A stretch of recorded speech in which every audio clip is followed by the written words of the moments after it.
I had planned to give birth at home, and it didn't happen that way. If I could go back in time, I would have prepared better. So stay till the end of the video because I'm going to tell you how I would have prepared.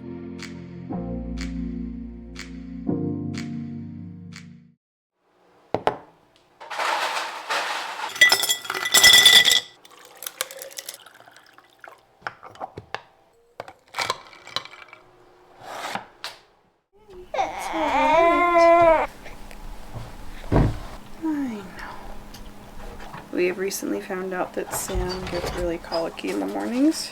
He usually gets better around this time of day, so I'm hoping he'll let me film this. So this is actually my first YouTube video that I'm going to be posting, and I figured what better way to kick it off than with my birth story.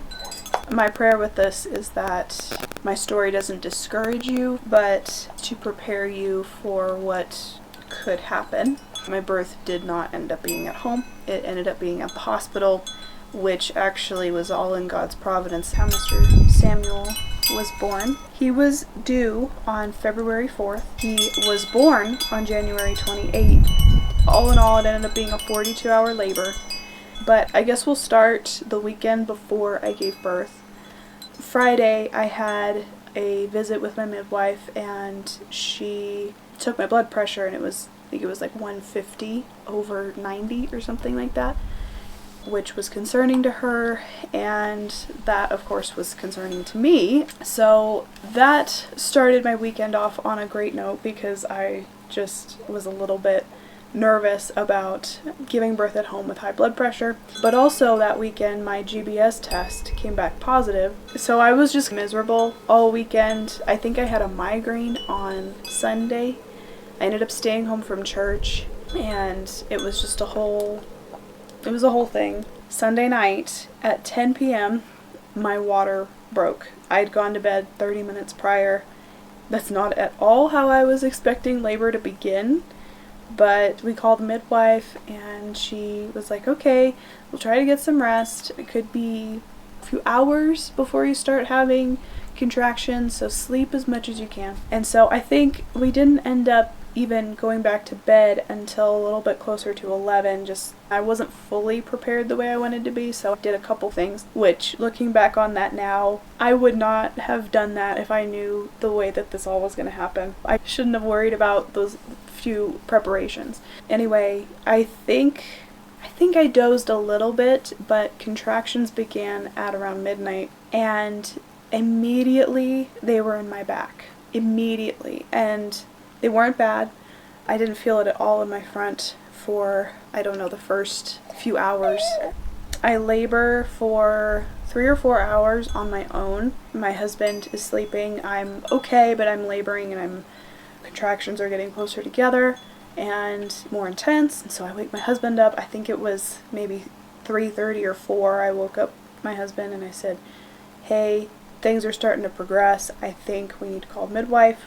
We call her, and she's okay, I'll be on my way here in a few minutes, and it took her about an hour to get to our house. I think at the most contractions were 3 minutes apart, and they were lasting for at least a minute, if not closer to 5 minutes. So we were like, okay, this is it, we're getting ready here. I had been joking, oh yeah, I'm gonna give birth when it's snowing. That's a vision I had, was in the birthing pool in the middle of my living room with our wood stove going. It's going to be so peaceful, and I'm going to look outside, and there's going to be 6 inches of snow on the ground, and I will have just had the baby, and it'll be so great. It'll be morning. I had this vision in my brain. I decided to rest at around 5, and I think I rested for a couple hours. I didn't really sleep necessarily, but I rested, and time was going by so fast at this point. So we labor all day, and I say we because my husband, my sister-in-law, my midwife, they're all there helping me. So we labor for that whole day, and really there's no progression. In fact, the contractions slowed down to every 20 minutes I would have one that would last like 30 seconds. So my midwife ends up leaving and goes home to get some rest, and so does my sister-in-law. Contractions are intense, but looking back on it, it was only because of the back labor. At some point I got out a heating pad and put that on my back, and contractions were like nothing. But at some point the heating pad stopped helping, showers stopped helping. I did go to sleep around 8. I had a couple contractions in my sleep, and around 10 I had a couple that were 20 minutes apart. I really couldn't rest in between them. And so I got up. My husband and I labored together for only a few hours. Hi, Jack. Yeah. I don't know if you guys can see him, but this is our cat, Jack. Yeah. So he might have some input as well. And then our dog, Ruger, is wandering around someplace. So I end up laboring for 2 or 3 hours before the pool is ready. They get the pool blown up and they're trying to fill it.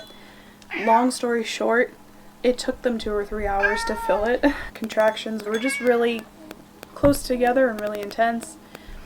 But I thought, okay, as soon as I get in the tub, it'll all go away, it'll be fine, I'll have the baby. I get in the pool and it helps a little bit. I think it's around 7 a.m. by the time I get in the pool. The sun's coming up. I'm disappointed that the sun's coming up, honestly. Thought I would have had him by now. I think my midwife had checked me. I remember her saying, oh man, you're still only at a 6 or a 7. And that was discouraging. And when I started to get discouraged, my energy was gone. My energy was gone. And I labored in the pool for at least an hour. Nothing was happening. I got out.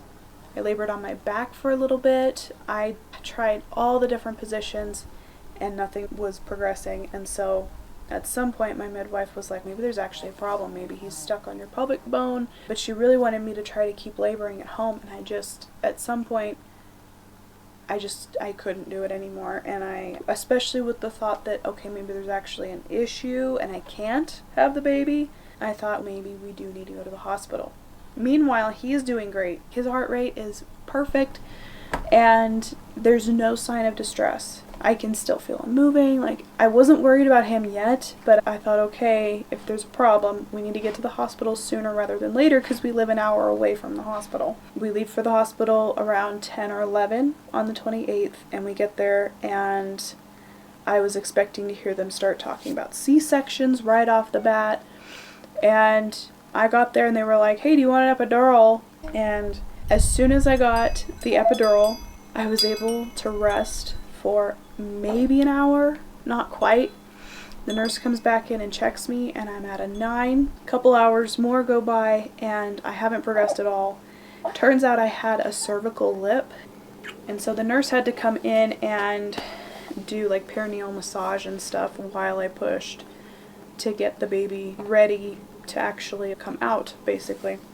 That took, my husband said that I was pushing for an hour and a half before the doctor even came in to deliver the baby. After all of that, he is finally born at 3:45 on the 28th of January. I'm pretty sure he weighed 7 pounds 12 ounces and he was 19 and a half inches long. And he was perfect. We also didn't know that he was a boy. We waited to find out the gender at birth, which was so special. If you are having your first baby, I highly recommend doing that. The actual birth itself was wonderful, and for a few hours afterward, everything is just great. We're enjoying this little life that God blessed our family with. Around 7 p.m., the nurses had noticed that my temperature was rising and that my heart rate was rising. And the doctor came in and assessed the situation, and basically he thought that I was going septic from my water breaking and him not coming out. He put me on a ton of antibiotics. Around 9 p.m., all of a sudden I feel like there's a lot coming out down there. I don't know if it's clots, I don't know if it's just blood, I don't know what's going on, but I'm feeling gushes of some sort every 15 seconds. So the nurse helps me up and we go use the bathroom. I put on a Depends with one of the big hospital pads inside. I go lay back down and then I sit there for 10 minutes maybe. And I'm like, okay, this is not good. I still feel the same way. I go back into the bathroom everything is soaked, and my husband told me later that the bed pad or whatever was soaked in blood. I get a new thing ready, I get up, I start to get lightheaded, and my ears start to ring, and I feel like I'm going deaf. They bring in a wheelchair, I get in that, and I go back to my bed. They lay me flat, and I still feel gushes, I still feel all of that. At the same time, there's a lady on the same floor who is having to be flown to Phoenix, and I'm like looking at my husband thinking, I hope they didn't forget about me.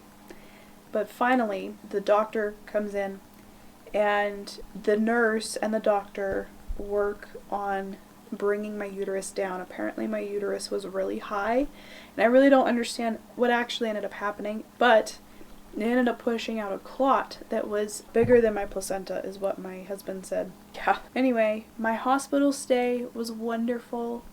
I had such great nurses. My midwife was wonderful. Obviously, my husband topped everybody. He was my lifesaver. If I could go back in time, I would 100% still want to have a home birth. But what I would have done differently is prepared for both births. Prepared to go to the hospital and prepared to have the baby at home. Mainly to have the baby at home, but if we gotta go to the hospital, I've got a bag packed, I've got my essentials out on the counter ready to go, to be thrown in a bag and we can go. His diaper bag's ready, car seat is installed, all of those things. I would have prepared to go to the hospital. I think I had packed his diaper bag with a few diapers and maybe like a change of clothes. I was prepared for a home birth, not for a hospital birth, and that's what I did wrong. If you are a first-time mom, like I was, my 2 cents worth is really consider doing your first birth at a hospital.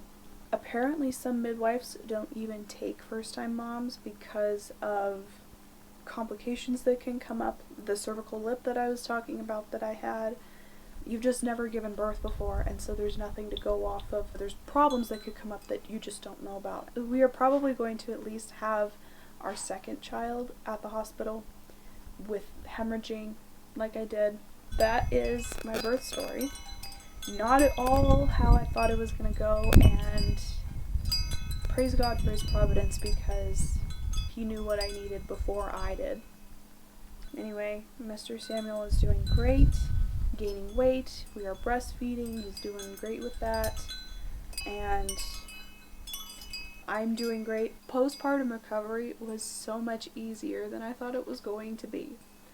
Thank you guys so much for watching this video. If you would like to follow along, please hit the subscribe button. I'm going to be making a lot of videos on productivity as a mom and just being a homemaker and stay-at-home mom. So if you're interested in those topics, then please hit the subscribe button.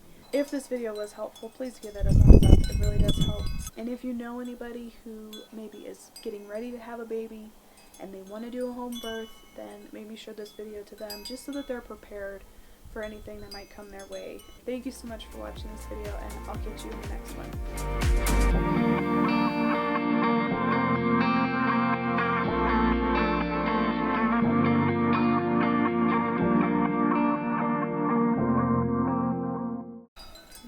To get up.